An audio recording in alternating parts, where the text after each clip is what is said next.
Bitcoin right now trading a scotch below 36,000, Ethereum at 2,500.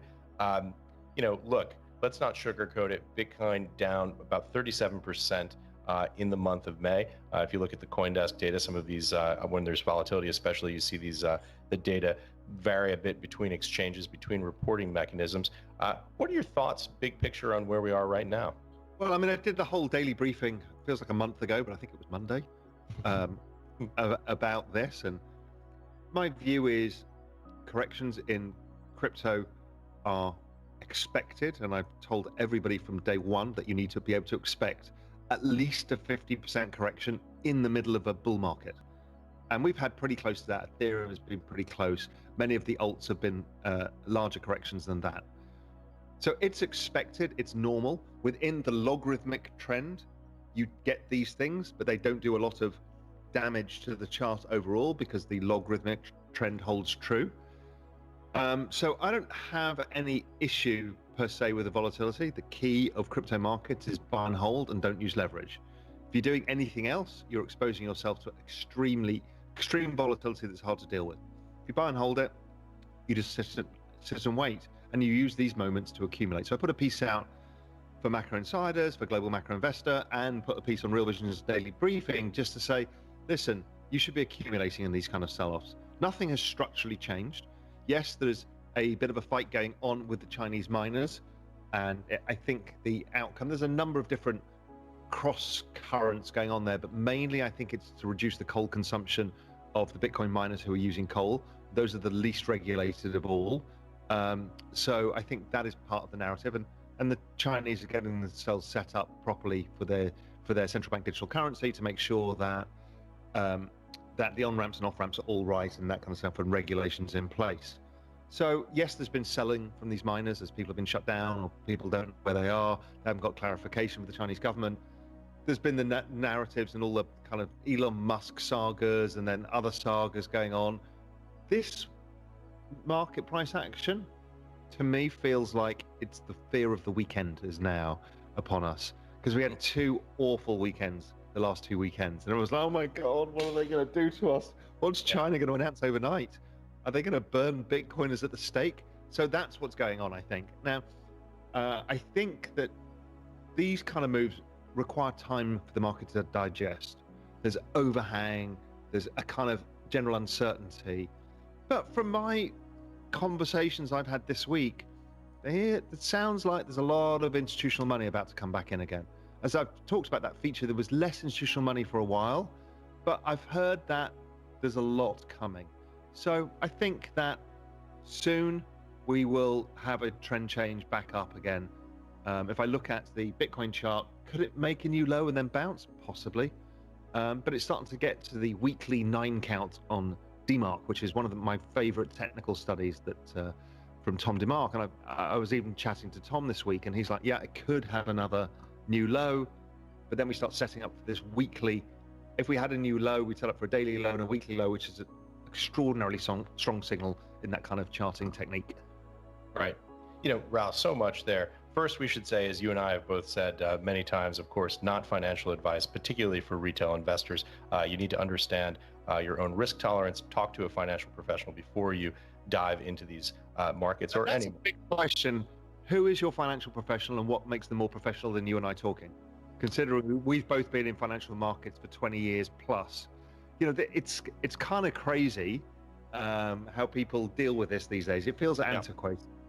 Well, the interesting thing about it is, I think that if you think about what we do here, very different from what someone who's going to do, who's going to look at an individual's risk tolerance, their objectives, life events, those kinds of things. Important that people understand their own risks rather than the market analysis that you and I do and others on Real Vision so often.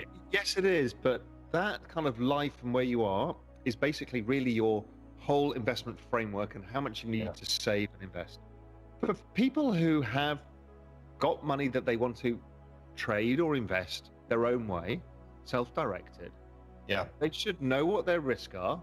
People should understand, okay, I'm doing this myself and I'm going to lose a ton of money, and hopefully I'll make money over time when I learn. And that should be encouraged.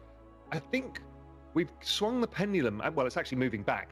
We swung the pendulum so far, just trust this guy on Wall Street because he's your expert, to, oh my God, I don't trust anybody anymore.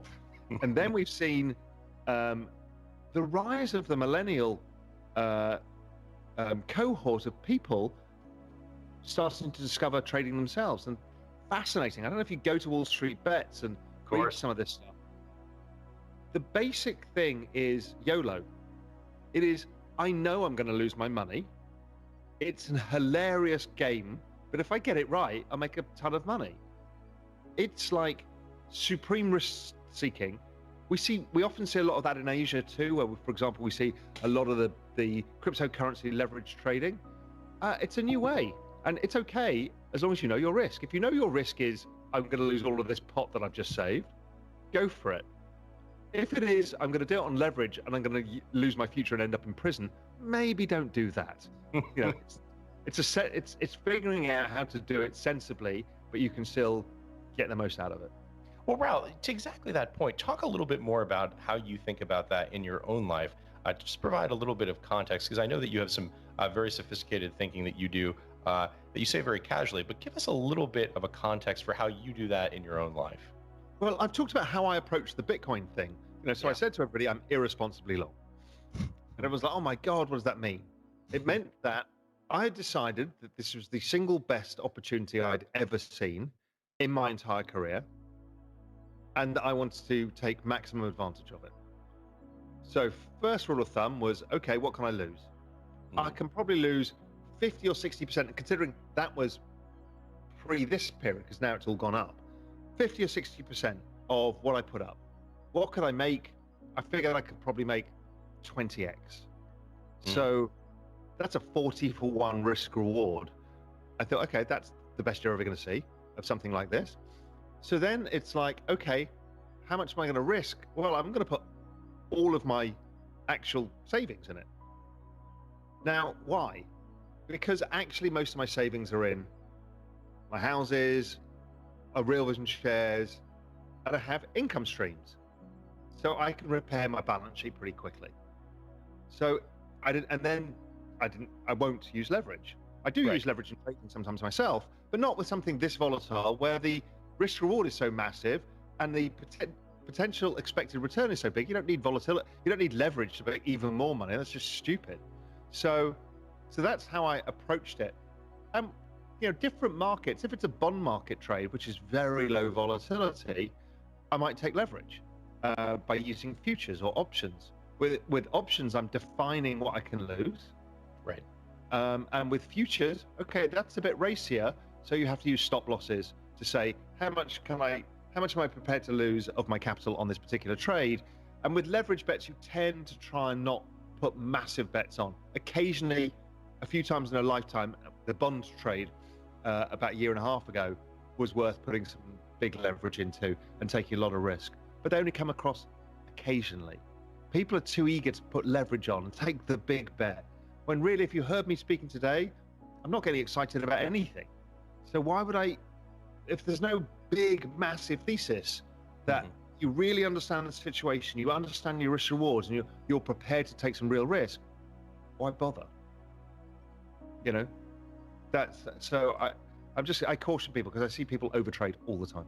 Right. So interesting. So basically you're saying 100% of your YOLO fund is in crypto, but how do you size that relative to your other assets when you think about mobility? It was all the cash I had. So that's how I sized it. Yes. But Raoul, you have every single penny that I had in cash. But you have considerable assets other than cash in your I'm not going to mortgage my house because that would be stupid.